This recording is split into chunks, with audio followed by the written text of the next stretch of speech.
Hey everyone, in this video we are going to discuss a series of questions for the topic force and movement for EdXL IGCSE exams. If you need to try these questions before you watch the video, I have linked down the question sheet in the description box. Pause the video, go download the paper, do the questions and come back to the video again. Okay, now let's jump into the questions. Okay, we are in the force and moment worksheet. Now let's go to the first question. The first question, explain what is meant by an unbalanced force. Illustrate your answer with an example. You know what an unbalanced force is. We can divide forces as balanced forces and unbalanced forces. Unbalanced force is a force that is not balanced by a force in the opposite direction. Unbalanced force is a force which is not balanced by force in the opposite direction. So if there is an equal, it should be an equal force. If it is not balanced by an equal force in the opposite direction, we call it as an unbalanced force. You know that this unbalanced force can change the motion in objects. It can speed up object, decrease the speed of object, can change the direction of object, it can change even the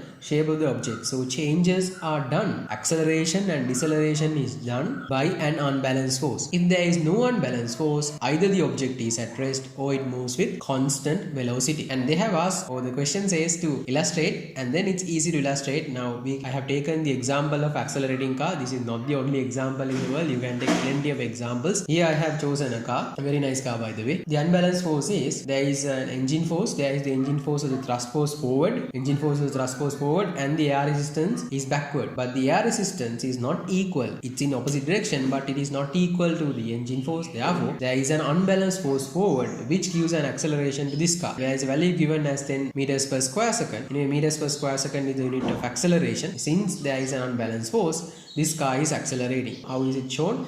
By the two arrows to the opposite direction and the unequal size. The sizes are not equal. The engine force, arrow of the engine force is longer than the arrow of the air resistance. And then the next one. Let's go to the next question. In the next question, a rocket burns fuel to give them a thrust needed to accelerate. As the fuel burns, the mass of the rocket gets smaller. Assuming that the rocket motors provide a constant thrust force, explain what will happen to the acceleration of the rocket as it burns its fuel. Here in the question they have mentioned about the force, thrust is a force, and mass and acceleration. So you know the ultimate equation which links unbalanced force, mass and acceleration is unbalanced force equals mass into acceleration.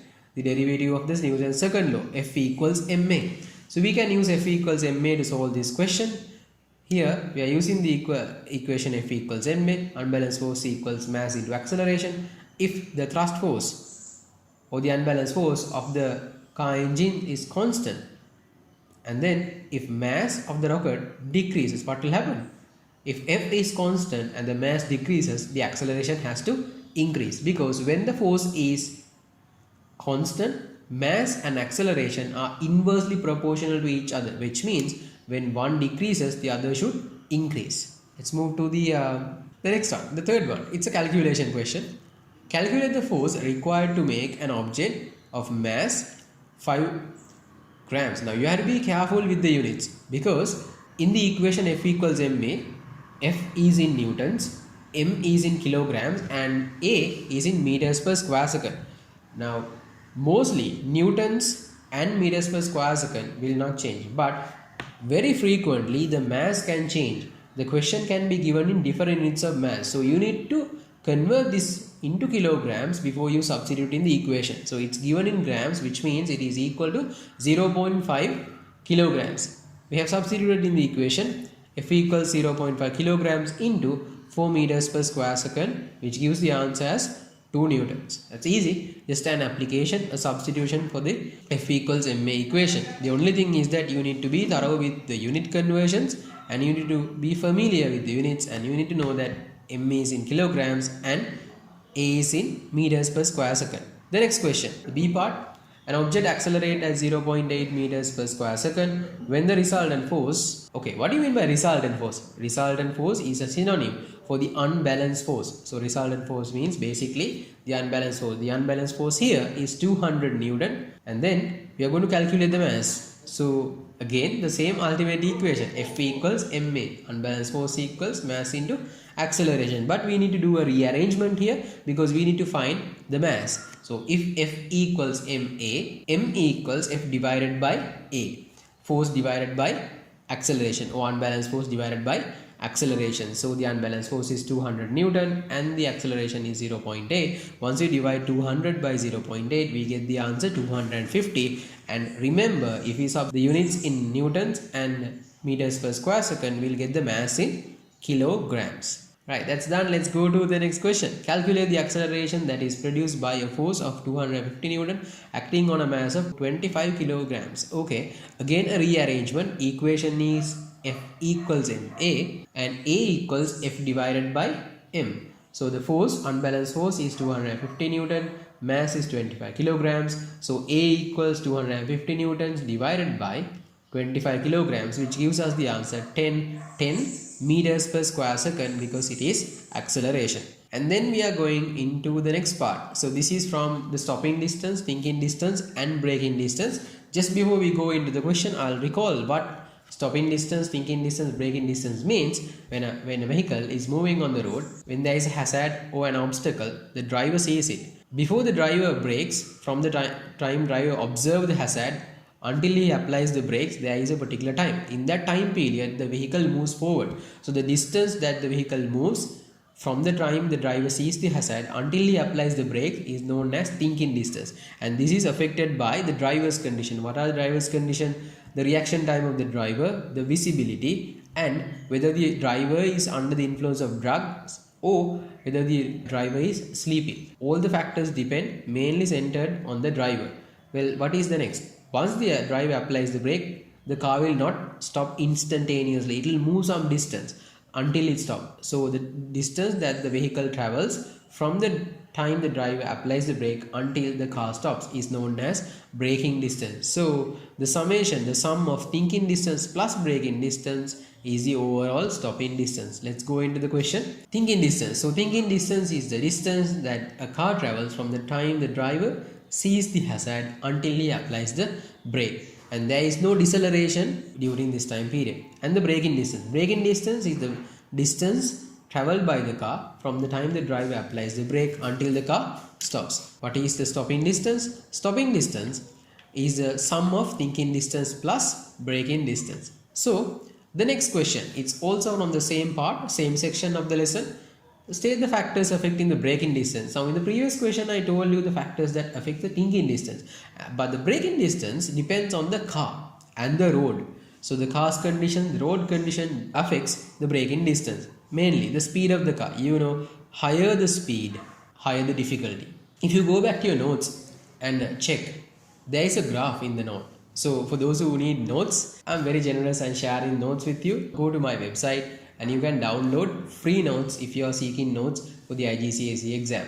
So feel free to go and download and learn, and also leave a comment down what you feel about the channel and the website. Okay, so the braking distance depends on the speed of the car and also the mass of the car and the braking force. So now we need to apply the braking force without the car skidding. Skidding means the car is out of control, and also there are some factors that affect the braking force, like the condition of the tires. If the tires are worn out, if the tires are old, it's very difficult to brake and the braking force is very less. The road condition, this is also an important factor. If the road condition is bad, which means if it is wet, if it is icy, if it is slippery, less friction, oily, what will happen? The friction is reduced. So overall from this question, if you are answering, you don't have to write such a lengthy answer. Just be straightforward and write the points. What are things? Speed of the car, mass of the car, the braking force, the condition of the tires, and the condition of the road, which will be sufficient for you to gain full marks in your IGCSE exam. Well, we are going to another very fine, beautiful question. Sixth term. There is a graph and they have asked questions from us, and this is linked to the previous section as well, which is the velocity and time graphs. If you are not sure, please go back and check the notes and come back to the question. The diagram below shows a velocity time graph for a car traveling from the moment the driver sees an object blocking the road ahead. Okay, so when you look at this, you know the fundamentals, you know the theory behind velocity time graph. If the velocity doesn't change with time, which means it's a constant velocity, and if the velocity decreases with time, that means it's a deceleration, and then the gradient of the velocity time graph gives you the acceleration. If it is a flat line, the gradient is 0, which means the acceleration is 0, which means the velocity doesn't change with time. Change in velocity divided by time is 0, and then the area under the graph gives you the distance traveled or the displacement of the vehicle, the distance traveled by the vehicle. Well, let's go to the question number A. How long the driver takes to react to seeing the obstacle? Well, react, the time. What do you mean by this? This is the reaction time. What do you mean by reaction time? Reaction time is a time a person takes to respond to a new situation, a new happening, or a sudden change. Okay, well, they have given it in within brackets. Now, how do you identify the reaction time? Reaction time is calculated from the time the driver sees the obstacle until he applies the brake. So how do you identify the place that applies the brake? So the point where the driver applies the brake is the point where the velocity starts to decrease. So you can see here in this graph the 0.75, the value between 0.5 and 1 is the point where the velocity has started to decrease. So this is the point where the driver has applied the brakes. From the time 0 until 0.75, driver has been observing, which means driver has taken that small amount of time to apply the brakes. So that is the time the driver takes to respond to this particular situation, the hazard that he sees. So this is his reaction time, 0.75. And the next one, how far the car travels in this reaction time. So how far means the distance. How do you obtain the distance from a velocity time graph? You calculate the distance from a velocity time graph by the area under the graph. If you are not sure of calculating area under the graph, please go back to your notes and check. In my notes, I have given you in detail how to calculate area under the graph as a separate section in the notes. Okay, so if you calculate this, how do you calculate this? Simply, you need to calculate the area of this rectangle. Area of the rectangle is length into breadth. Here it's time into velocity. So it will be 0.75 into 24, which will give you 18 meters. It is the area under the graph during the first 0.5 seconds. Next, how long it takes to bring the car to a halt once start braking. So the car starts braking at 0.75 seconds, as we said. The car comes to a halt at 3.25. So if you need to find the time the car takes to stop after braking, you need to subtract 0.75 from 3.25, which gives you 2.5 seconds. And then they are asking the total distance traveled by the car. Again, how can you relate distance to velocity time graphs? Distance can be calculated using velocity time graph by the area under the graph. It's a trapezium. The total graph is a trapezium. If you know the formula for trapezium, you can straight away calculate it, or else you can break it into a triangle and a rectangle and calculate it separately. So what is the formula for the area of a trapezium? It's at the two parallel sides divide by 2 and multiply by the perpendicular distance between them. So here it will be 0.75 for the upper parallel side and 3.25 for the lower parallel side. Add them together, divide it by 2 and multiply by 24, which is the perpendicular distance. Or else you can calculate the area of the first rectangle that we have already done. It's 18 meters, and you can go to the next triangle. So area of a triangle is half into base into height. So half we know, base is 2.5. So please don't confuse. The rectangle start from 0.75 seconds. So you have to take the distance from 0.75 to 3.25 as your base, which is 2.5 as we have calculated earlier, and the height is 24. So it's half into 2.5 into 24, which will give you the area under the graph, that is a distance. So once you add those together, you will get the answer as 48 meters. You will get the answer as 48 meters. Okay, let's go to the next question. The seventh question. The seventh question is related to weight, mass. So you know weight and mass are two different things, though we use the terms to signify the same thing in ordinary day-to-day life. In science, in physics, these are two separate terms. Weight is the gravitational pull of mass. What do you mean by mass? Mass is the amount of matter in an object. Mass does not change its value even if you go to the moon or Mars.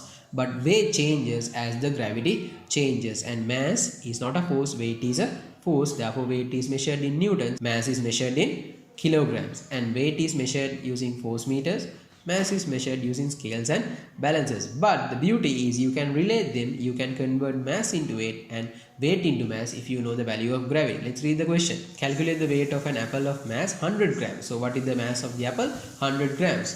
First on the earth. Now what's the special thing here? On the earth the gravity is 10 newtons per kilogram, or the gravitational acceleration is 10 meters per square second. So what should you do? Weight is mass into gravity. So weight equals mass. What is the mass? It's 100 grams. So 100 grams means 0.1 kilograms. You need to remember that weight will be in newtons only if you apply the mass in kilograms and the gravity in newtons per kilogram. Okay. So it's 0.1 into 10, which will give you 1 newton. So the weight on the earth of this apple of the mass 100 grams will be 1 newton. But now it's taken onto the moon. You know, when you go to the moon or any other planet, the gravity changes. Therefore the weight changes, but the mass will not change. So the mass is again 0.1 kilograms, but it should be multiplied by 1.6 newton per kilogram, which is the gravity on the moon. So once we multiply, we get the answer as 0.16. Well, that's a very low value. That's the very reason Neil Armstrong was floating, not because he wanted to play on the moon. That's because of the less gravity. It's 6 times lesser than on the earth. So therefore definitely, even if you go there, you can just float. So if you want to enjoy it, you can just think of going to the moon. Well, so today we have discussed a series of questions on the lesson force and movement. I hope you enjoyed the series of questions and it gained you some practice. Stay motivated. The exam is coming and it's possible. You can achieve your highest achievement that you win. Keep on moving. Keep on pushing yourself. If you like my video, you can also check the Let's Revise 2 of Force and Shape by clicking this link over here. Wish you all the best. See you in the next video.